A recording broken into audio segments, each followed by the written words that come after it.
What if I told you that the price of your morning coffee, the job you have, even the unspoken rules between friends are all tied together by one powerful idea? It's a force so fundamental it's not just about money or markets. It's about who we are as people living together on a planet with limits. This isn't some mystical idea. It's economics, but maybe not economics as you've thought about it before. So, what is economics? Ask a dozen people, you will likely get a dozen different answers. Some will say it's about money, stocks, and getting rich. Other might bring up business, trade, or how the government spends. And they are not entirely wrong. But these are just pieces of the puzzle, the surface of something much deeper and much more widespread. For many, economics sounds like a dry, maybe even intimidating subject, a world of complicated graphs and confusing jargon. It often gets painted as the cold, hard logic of profit and loss, a field that counts everything but doesn't really get the value of things beyond their price tag. But I think this view misses the big picture.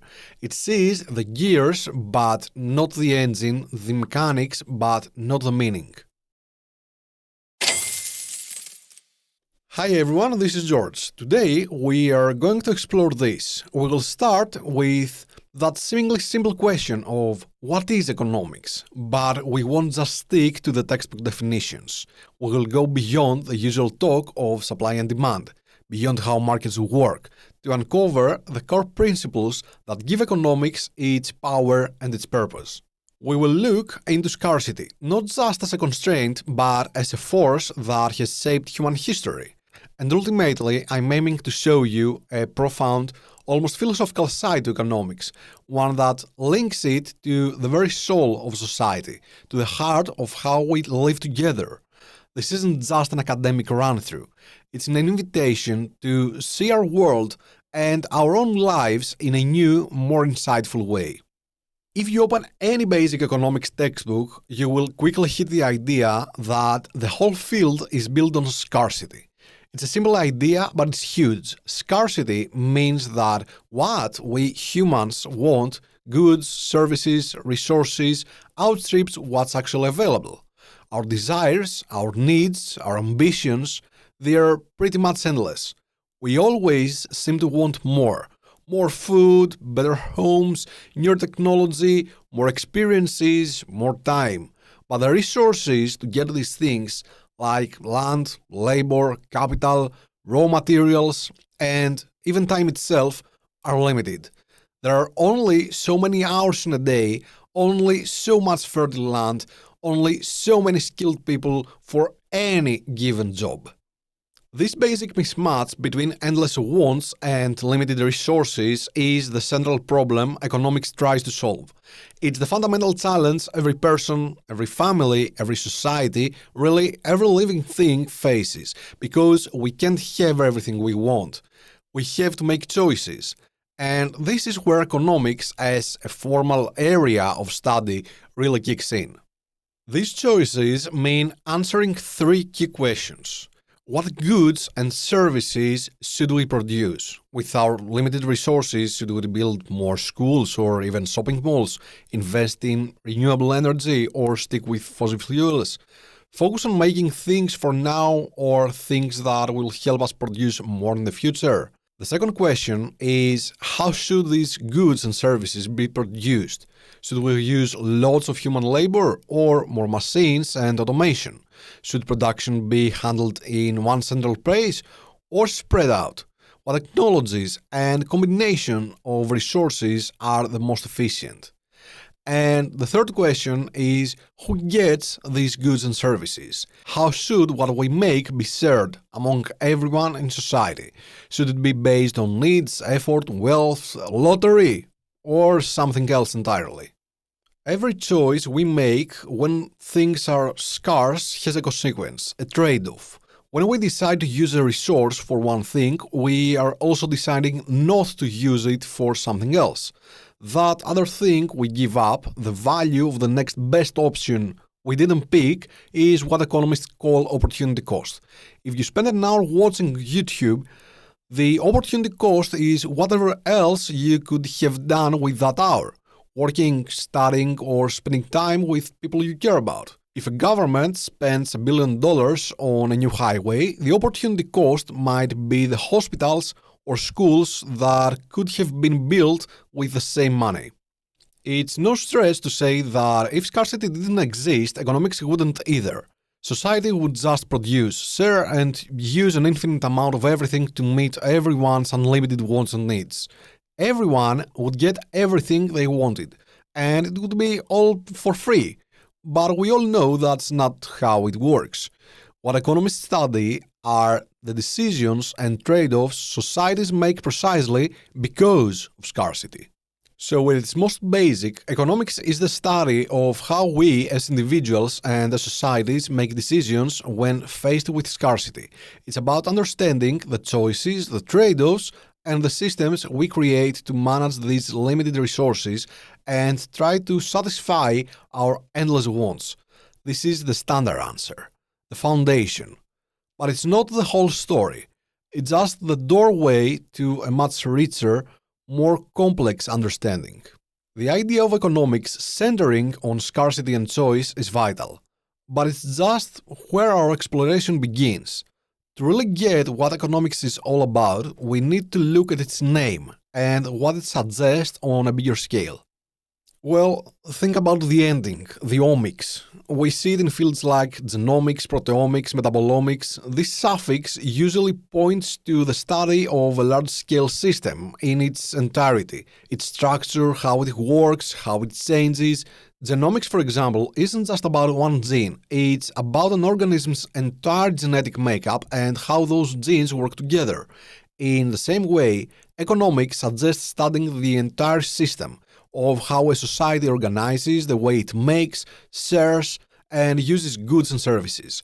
It's not just about single transactions or separate markets, but about the huge, interconnected web of activities, rules, institutions, and behaviors that make up the economic life of a community, a nation, or even the whole world. Looking at it this way helps us see economics not as a pile of random facts, but as a way to understand a complex living whole.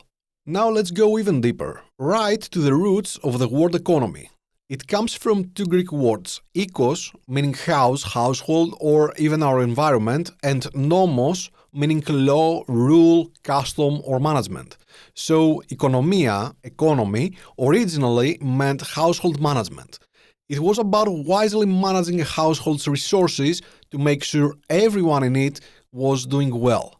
This origin is really telling. It shows us that at its heart, economics wasn't and never was just about abstract market forces or impersonal profit and loss sheets. From the very start, it was about stewardship, about how we manage our collective household, whether that household is a family, a local community, a nation, or our whole planet. It points to the idea of responsibly looking after resources, not just for quick gain, but for lasting well-being and order in our shared space. The original meaning really challenges the narrow idea that economics is only about accumulating wealth or making markets efficient. Instead, it paints economics as something fundamentally social and ethical. It's about how we organize ourselves to meet our needs and dreams, how we care for our resources, and how we make sure that our household, our society, works in a way that's sustainable and serves its people. This idea of stewardship carries a sense of responsibility, of looking after something precious for everyone's benefit, both now and for future generations. As we broaden our view for one person facing scarcity to a whole society managing its household, the questions get richer and more complicated. It's no longer just about my choice, but our choices. It's about the rules we set, the institutions we build, and the values that guide how we collectively manage scarce resources. This is where economics starts to go beyond the purely technical and begins to touch on the philosophical. Understanding scarcity as the basic problem and household management as the original aim of economics sets the scene. But the real energy, the real complexity, and how you could even say the real drama of economics all come alive when we fully bring in the human element. Economics, deep down, is a social science because it's all about studying human behavior, how individuals and groups make decisions and interact with economic systems. Scarcity doesn't just create a practical problem of divvying up resources. It deeply shapes how we think and how our societies are structured. Knowing that there are limits, whether it's on time, money, or opportunity, influences our thoughts, our feelings, and what we do. It can spark innovation and efficiency as we try to find clever ways to make the most of what we've got. But if not handled carefully, it can also lead to competition, conflict, and inequality. That fundamental equation of limited resources versus unlimited wants is a constant in human life, and throughout history, societies have come up with an amazing variety of systems, from simple barter to complex global capitalism, to deal with it. Each system is a different attempt to answer those basic questions of what, how, and for whom to produce. The choices we make within these systems aren't just cold calculation.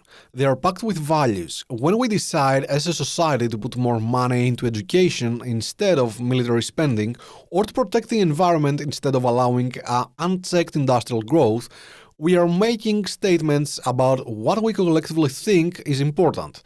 These choices reflect our ethics, our priorities, and our vision for the kind of society we want to live in. Economics gives us a way to analyze the trade-offs in these value-filled decisions, but it doesn't, or at least it shouldn't, tell us what those values should be. What's more, the human element means that economic actions are rarely standalone events. We live in a complex web of connections. Your decision to buy a certain product can affect the livelihood of a worker on the other side of the planet. A company's investment choices can create jobs or displace entire communities. A government's financial policies can influence inflation, employment, and the well-being of millions. This interconnectedness means that economic behavior is naturally social. It involves cooperation, competition, trust, and setting up norms and institutions to manage all these interactions.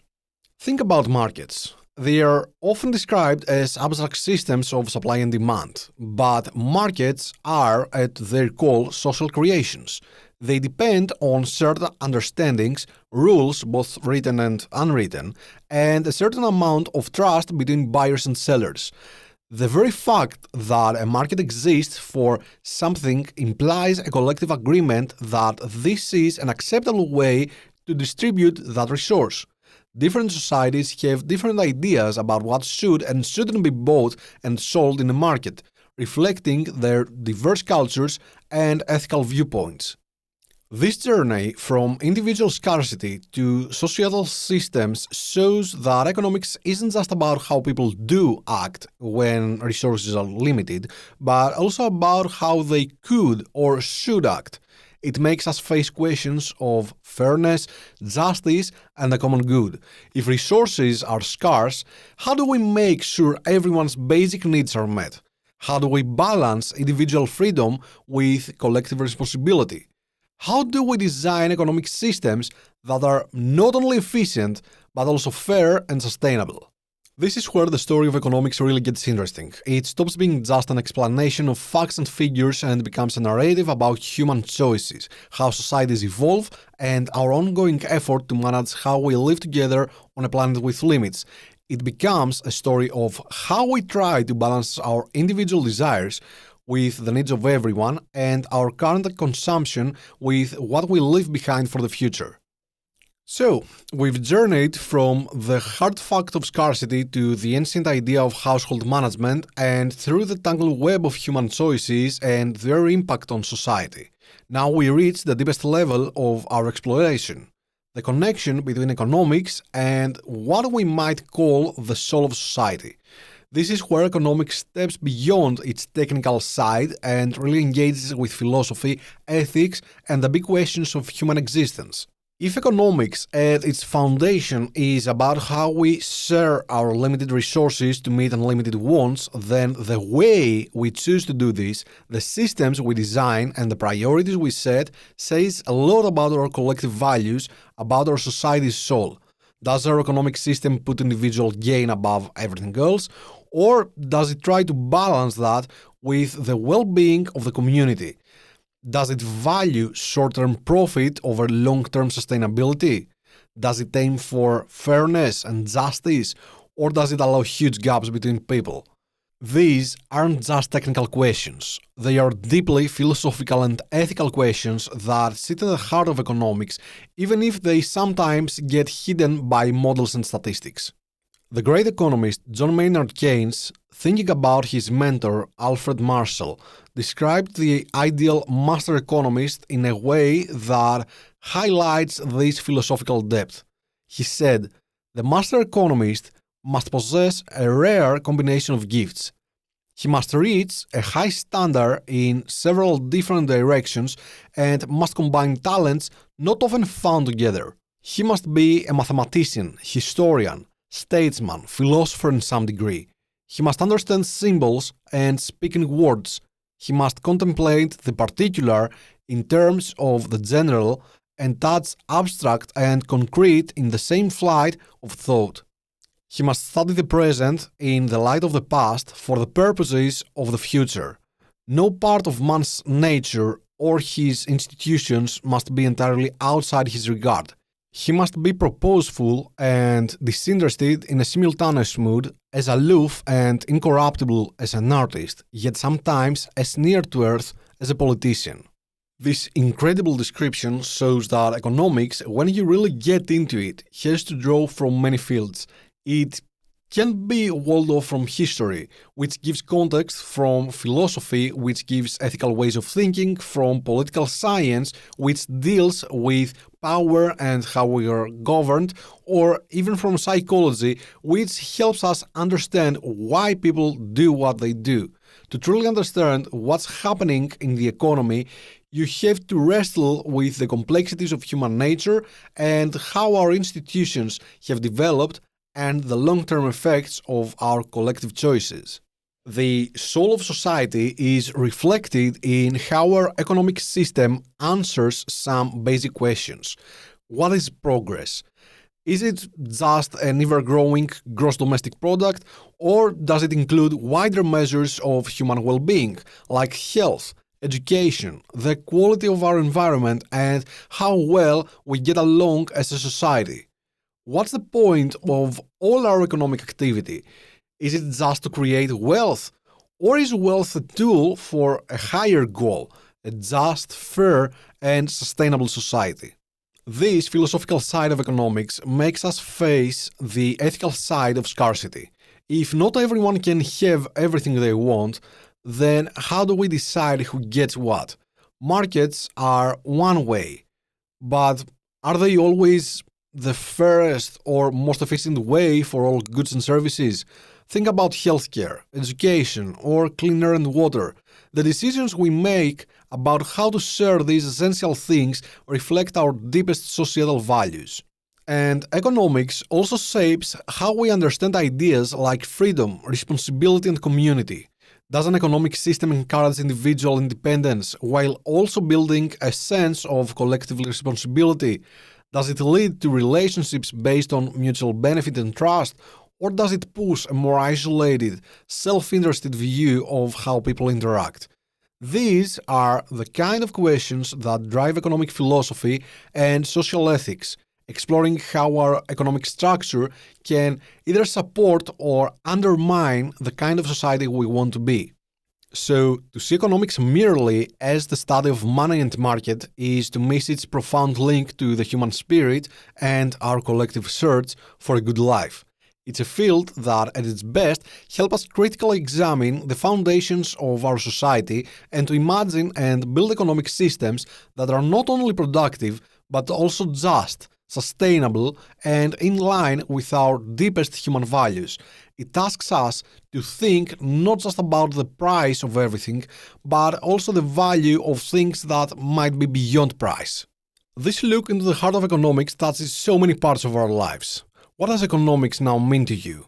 Has your viewpoint changed at all? Share your thoughts in the comments below. I would genuinely love to hear how these ideas connect with your own experiences and what you have noticed in the world.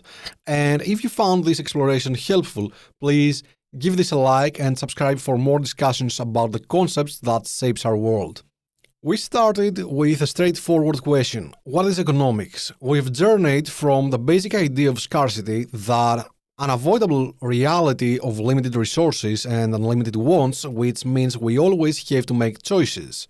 We looked at where the word economy comes from, household management, reminding us of its built-in connection to looking after things carefully and the well-being of everyone. We saw how economics is fundamentally a social science dealing with the complexities of human behavior, how we are all connected, and the values hidden in our decisions. And finally, we reach the philosophical core, where economics meets the soul of society. Here, we found that economics isn't just a technical field, but one full of ethical questions, needing a broad perspective that includes history, philosophy, and an understanding of human nature, just as Keynes so brilliantly described. It's a lens that helps us examine the very foundations of how we live together, making us question what we value and how we choose to share this planet. So, what is economics? Yes, it's the study of scarcity and choice, but it's also the study of how we organize ourselves, how we define progress, how we wrestle with issues of justice and fairness, and how we give our societies meaning and purpose.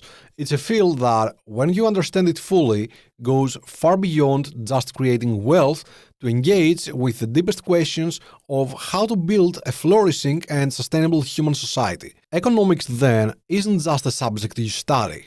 It's a fundamental part of human story, an ongoing conversation about how we handle our limitations and pursue our aspirations to shape and essence of our collective life. See you all next week. Bye bye.